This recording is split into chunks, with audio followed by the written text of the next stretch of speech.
Petri Wine brings you Basil Rathbone and the New Adventures of Sherlock Holmes.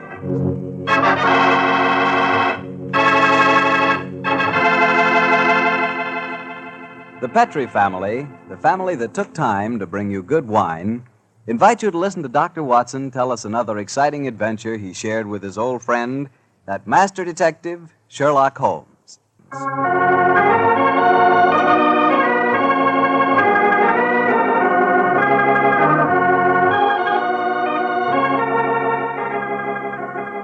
And now let's join our good friend, Dr. Watson. I'm out here on the patio, Mr. Bartell. Well, I see you're making the most of a wonderful evening, Doctor. Oh, yes, my boy. It's pleasant to sit out here on a summer's night with a good friend and a pipe, a bottle of wine. Help yourself to a glass and sit down. Well, thank you, sir. All ready with tonight's new Sherlock Holmes adventure, Doctor? Yes, and a strange story it is. It was in the autumn of 1899, Mr. Bartell, that I decided both as doctor and friend that Sherlock Holmes was in desperate need of a holiday. He'd really been overdoing it, huh? Oh, yes, my boy. It had been an unusually busy year, and at the time my story begins, Holmes was suffering from complete exhaustion. So, my boy, towards the end of October in that year, we found ourselves in the charming city of Kazanlak, capital of the small Balkan kingdom of Groznia. A few nights after our arrival, I remember Pavlu Krasnodar, Groznian minister of police, took us to hear the singing of a certain young Hungarian opera star, Miss Lily Rayner, who was then touring Europe. At our table was her fiancé, the charming young aristocrat Prince Stefano. And it was very easy to see as he sat there listening to the song that the boy was head over heels in love. It was a haunting melody that she sang, Mr. Bartell. I can almost hear it now.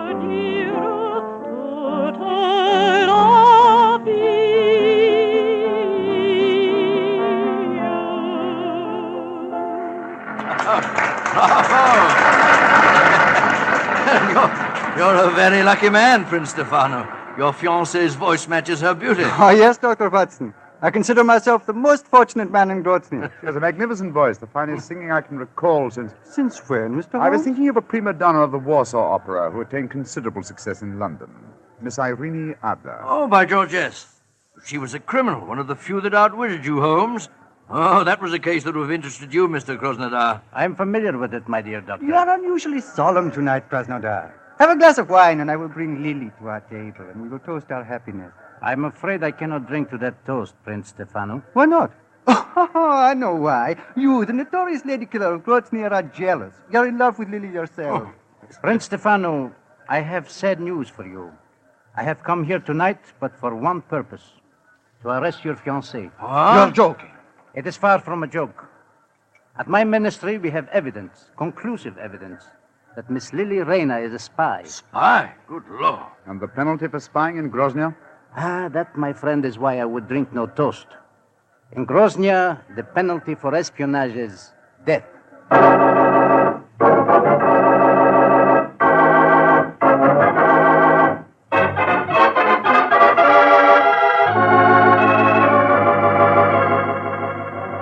Yes, I know, but Holmes, you must do something to save that girl. You can't just turn in for the night without trying to help her in some way. They might shoot her in the morning. Krasnodar's no fool. Since he's made the arrest, obviously he has a watertight case against the girl. I suppose so. One last pipe. You know, Holmes, I couldn't understand her fiancé's behavior. He didn't do a thing. Just stood there and let Krasnodar arrest the girl. What could he have done? Krasnodar is commissioner of police. There was no point in arguing with him until the evidence had been examined. I imagine the prince will try and pull some political strings. After all, Grozny... Come in. Who's this now? Oh, you wish to speak to me? Mr. Sherlock Holmes, I've come to talk to you about my baby. My name is Martha Greggett. Your baby? Mr. Holmes doesn't... Oh, my baby, she is 20 years old, and she is flaxen-haired and beautiful. Oh, that's an entirely different matter. We'll be delighted to help you, delighted. Sit down, won't you? On whose behalf have you come to me? Poor Lily Rayner. Lily Rayner? Well, that's the girl who's arrested tonight. I am only her dresser. And yet I'm Martha Greggett. I'm her mother and father. I have toured Europe with her ever since she left Vienna. She sent you to me tonight, I suppose. Yes, Mr. Holmes. She said you would understand. What does she mean by that, I wonder? She said that Mr. Holmes would take care that a talent like hers should not perish, just because she had broken a few laws. In other words, she wishes me to establish her innocence in the same breath as she confesses her guilt. I'm afraid I don't take that sort of plant. Good night to you.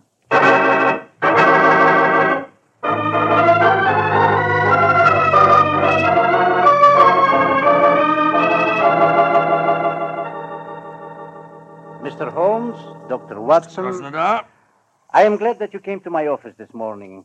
I can show you the proof of Miss Lily Rayner's guilt.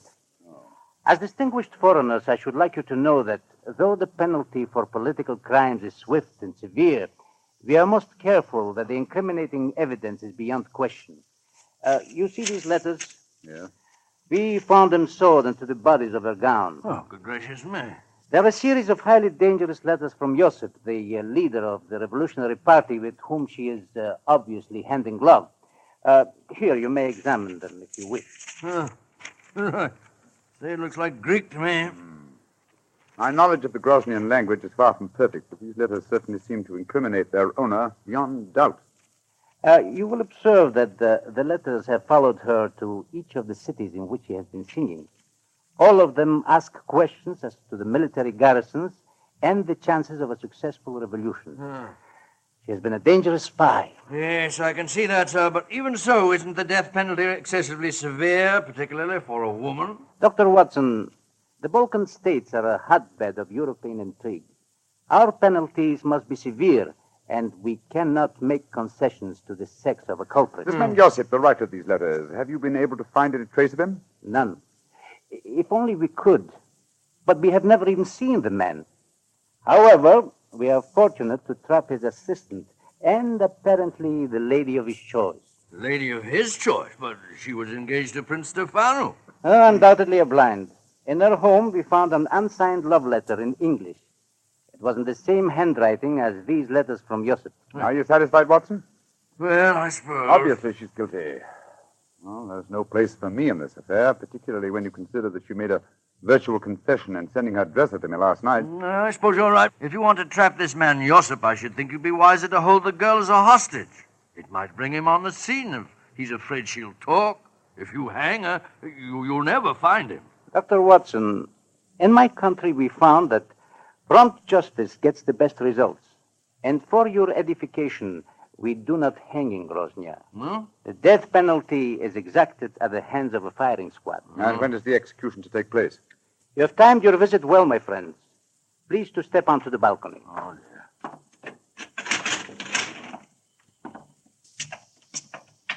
I think that answers your question, Mr. Holmes. Great Scott. Against the wall, blindfolded, with a firing squad before her. It's Lily Rayner. Grosnian justice indeed moves swiftly, Mr. Krasnodar. It has to, my friend. Capitano! Hospritov! Oh, great heavens, I can't watch this. I don't care what she's done. I don't want to see it. Up! Two! First! Up! Up! She's crumbled to the ground. Poor little thing. What an artist. Hard to see a woman executed even if she is a spy. May all traitors to Grozny die as swiftly. Oh, but what a loss. Her beautiful voice. Yes, her beautiful voice. Shall we go in, gentlemen?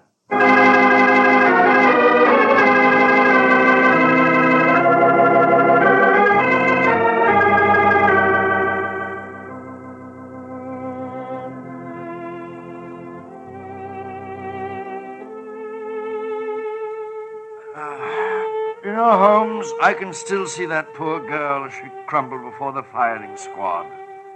So can I, old chap. That's her song you're playing, isn't it? Yes. The melody still haunts me.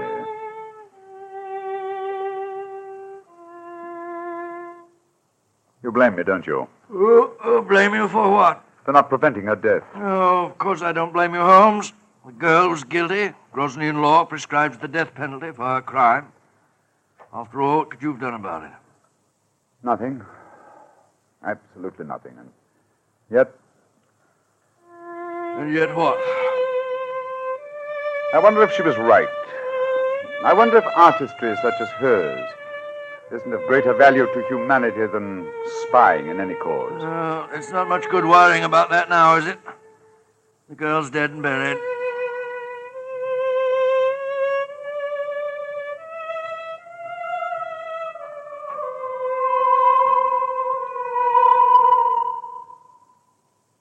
Watson, What's the matter, Holmes? did you hear that? I hear what?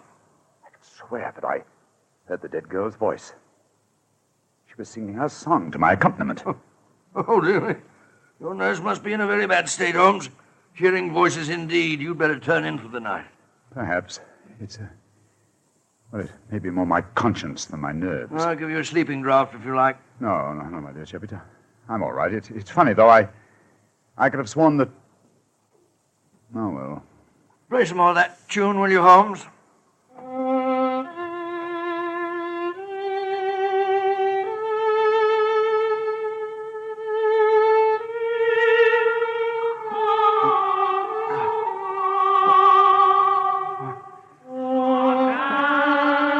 Great heavens! Uh-huh. You heard it this time, eh, Watson? Of course I did. It was her voice. There's no mistaking it. Holmes, I don't believe in ghosts, and yet I could swear... Listen. Good Lord, it is her. Avenge my death. Do not let them go and punish the killed me. Who are you? Where are you? In the air about you. Avenge my death. Strike a match, Sherlock Watson. Holmes. Strike a match. Light the gas. Look. There in the moonlight, moving past the window. It's the figure of that girl that was shot to A death. match, Watson. I'll guard the door. There. Gas is lighted. She's vanished, Holmes. And not by means of this door. We're standing in front of it. And there's no other exit from the room. Holmes, I don't like this. We're dabbling in the supernatural. Stop trembling, Watson. Whatever the explanation for this may be, one thing at least I find quite fascinating. And what's that? It's the first time in my career that I've ever had a ghost for a client.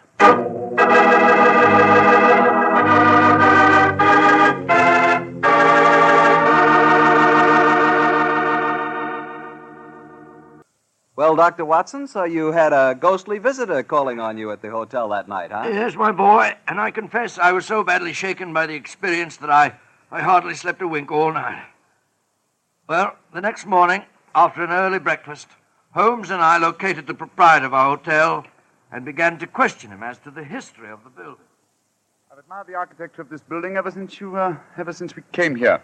A house of this period would undoubtedly have been built with secret passages and staircases. I confess that I know of one secret staircase there. There may well be others. Indeed, and where is the one you know of?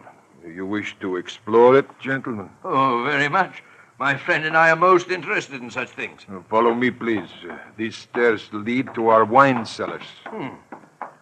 Thousands of feet have tramped up and down these steps. Only a select few know that behind this tapestry, gentlemen, is apparently a solid wall. But the wall is not solid. You have a match, perhaps. Oh, yes, of course. Here you are. We keep a candle here in this niche for just such an occasion as this. So, please hold back tapestry, sir. Oh, I've got it. Thank you. Now, let me see. 1, 2, 3, 4... The fourth brick up from the stair. I press it so, and... Look, Holmes. Great Scott, a section of the wall swinging out. It's closing a stairway behind it. Ingenious. There, gentlemen. Allow me to give you the candle. But aren't you going to lead the way? No, sir. I'm not going to lead the way, thank you. I've owned this hotel for 32 years, and yet I have never explored this stairway. Why, sir? Is it reputed to be haunted? Yes, it is supposed to be haunted. The candle, gentlemen. Thank you. Yes, I'm much obliged to you. Come on, Watson. I shall wait here. I don't think I care for this, Holmes. It's frightfully dark in here. It's damp and moldy, too. Look, Watson. Look here. Where? This landing. Landing? Nothing but dust and cobwebs. Closer, old chap. There's the faint imprint of a woman's heel here. Oh, by George, yes. Shoes that have gone both up and down these stairs in the last 24 hours. Exactly. And there's a reverse print over here. This, my dear chap, I think accounts for the appearance and disappearance of our visitor last night. Yes, but Holmes, it was the singer, Lily Rayner. Yet we saw her shot yesterday morning. Rubbish, Watson, rubbish. What have we to do with walking corpses? Come on, old fellow. Let's see where this stairway leads us to. I know, but then what did we see if we didn't see a ghost last night? That, my dear chap, is what we have to find out. Wait a minute. Staircase ends here. Sure That's it does. strange. Yes, and against a blank wall. That doesn't make sense. And yet the entrance to this stairway was an apparent blank wall, too, remember? Let's see if the same formula will do the same trick here. What was it? Oh, yes. 1, 2, 3, 4. 4 bricks up from the step. I press so and... Open The sesame! wall swinging back again. What do we see? Another tapestry. A tapestry that seems very familiar. Well, I should say so. This hidden door leads into your very own bedroom. Exactly, Holmes. my dear chap. Now we know beyond doubt how the apparent ghost made her appearance last night. Don't you suppose it must have been someone impersonating the dead That, girl? my dear fellow, is a question that can only be answered by calling on her fiancé, Prince Stefano. Let's go over and see him at once, shall we?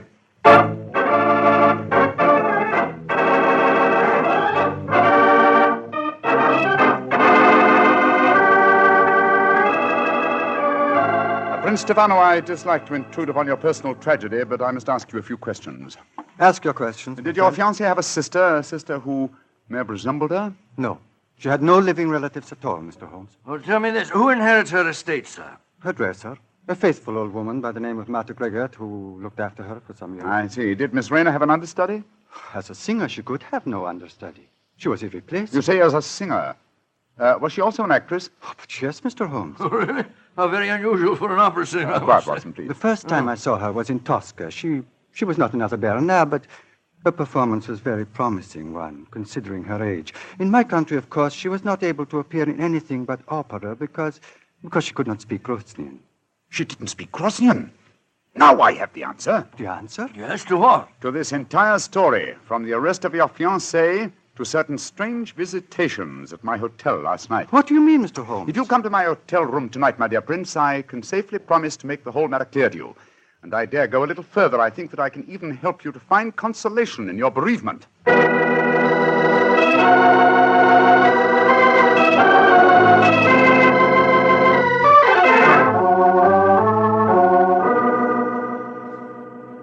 Ladies and gentlemen, I can see that you wonder why Dr. Watson and I have asked you to come here to our hotel tonight. As Minister of Police, I should be stupid if I did not realize that since your other two guests are the Prince Stefano and Martha Gregor, the dead girl's dresser, that this meeting has some bearing on the execution of Miss Lily Rayner. I should prefer to say her murder. Ladies and gentlemen, if you please, I should like to make my own position in this matter quite clear. 2 nights ago, you, Martha, came to me on behalf of Miss Lily Rayner to solicit my aid. I, convinced that she was guilty, refused that aid. Yesterday morning, she died before a firing squad. Last night, her ghost appeared to me here in this room and asked me to avenge her death. Her ghost? What nonsense are you talking? It would be no surprise to me if her poor murdered soul came back from the grave to ask for justice, sir. I saw her, my good woman, almost as clearly as I see you all now. I agree with Krasnodar. To talk of ghosts is beyond belief. Please let me finish. When I had this visitation last night, I decided to investigate the case thoroughly. I did so today, and I can assure you that Miss Rayner paid for a crime she did not commit. What grounds do you have for saying that, Mr. Holmes? The letters that were supposedly written to her were in the Grosnian language, and yet today Prince Stefano informed me that she could not appear in the theater here because she did not speak the language. But those letters were sewed into her bodice, Holmes. That's true, my dear fellow. And who was the only person who had the opportunity to do that? The same person who came to me 2 nights ago and succeeded in convincing me that Miss Rayner was guilty, her own dresser and supposed friend. Are you suggesting that I'm suggesting that you inherited her estate on her death, and that you would have lost that inheritance if she had married and had a family of her own. What do you have to say in answer to that, Martha? That I am among madmen. This talk of ghosts proves it. Very well, then. Let the ghosts support my theories. Hand me the violin, will you, Watson, old fellow? Oh, yes, of course. Thank you. And now, turn down the gas light. Right you are. That's it. And listen.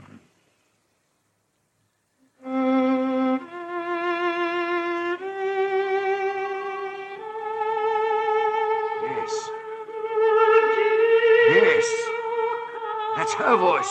And that's her figure standing there in the moonlight, even though she's dead. Now, what do you say, Mother? Aren't you responsible for her death?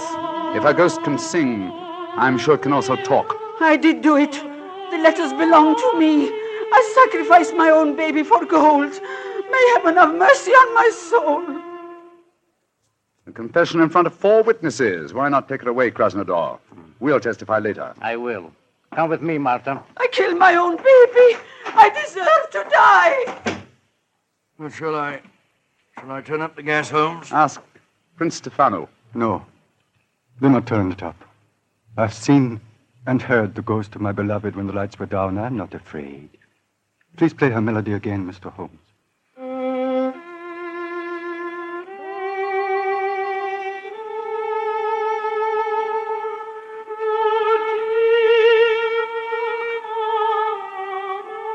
Aren't you afraid, Prince Stefano? Why should I be afraid? Lily, my beloved, your spirit I know can be no evil one. I love it as I loved you living. The pleasure of love lasts but an instant.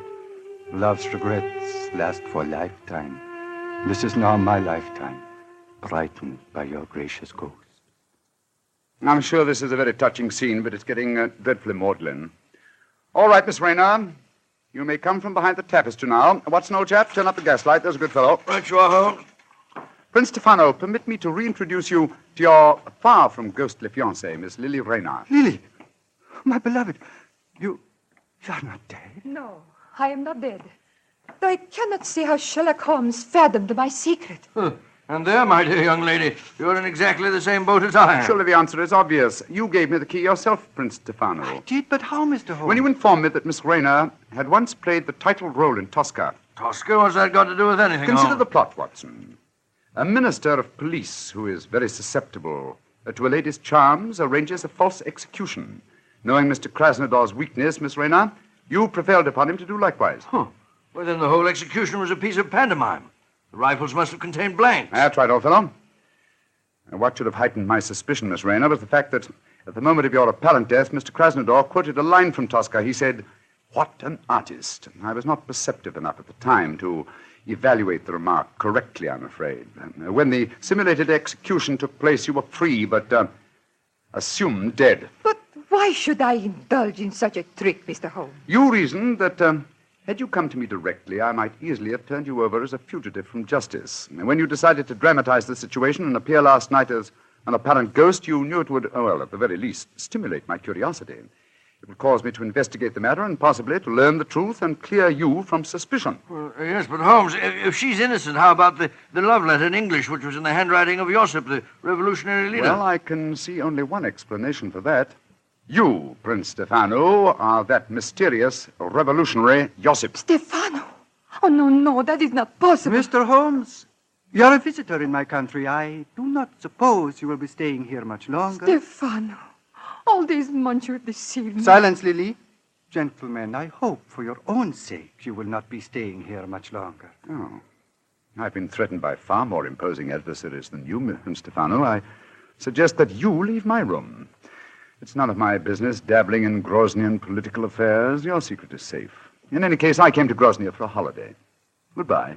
Goodbye, Mr. Holmes. On my soul, Holmes, if we were in London, you wouldn't behave in this offhand way. But we're in Grozny, old chap, aren't we? Hand me the violin, will you? All right, here you are. Thanks. You know, Watson, I've only had professional dealings with 2 singers in my life. The first was Irene Adler, and she fooled me, oh, so cleverly. And this singer tried to fool you and failed dismally. Seems to me the score's about even. No, old chap, no. This one was an amateur. Irene Adler will always be the woman. Well, I think that's enough excitement for one day, don't you? After all, I am supposed to be taking a holiday.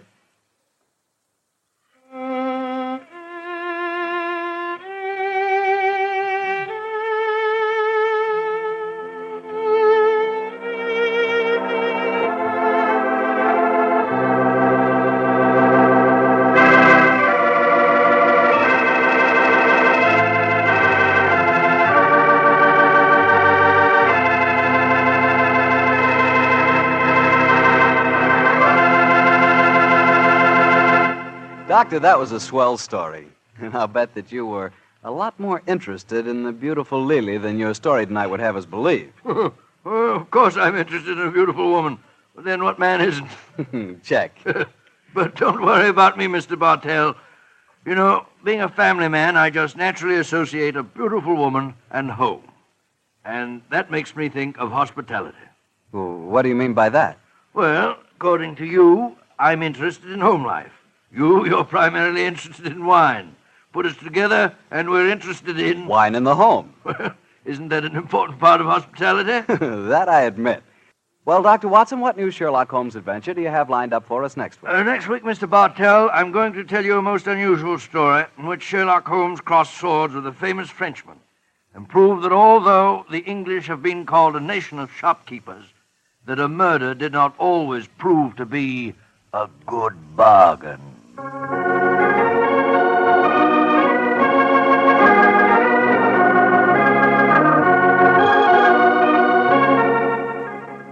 Tonight's Sherlock Holmes adventure was written by Dennis Green and Anthony Boucher and was suggested by an incident in the Sir Arthur Conan Doyle story, The Sussex Vampire. Music is by Dean Fossler. Mr. Rathbone appears through the courtesy of Metro-Goldwyn-Mayer, and tonight Dr. Watson was played by Mr. Joe Kearns, who substituted for Mr. Nigel Bruce. Mr. Bruce is scheduled to return to the program next week.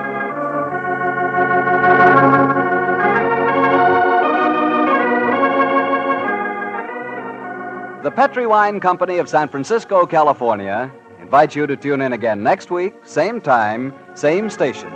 Sherlock Holmes comes to you from our Hollywood studios. This is Harry Bartell saying goodnight for the Petri family.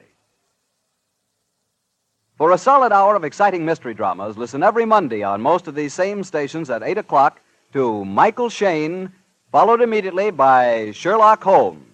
This is the Mutual Broadcasting System.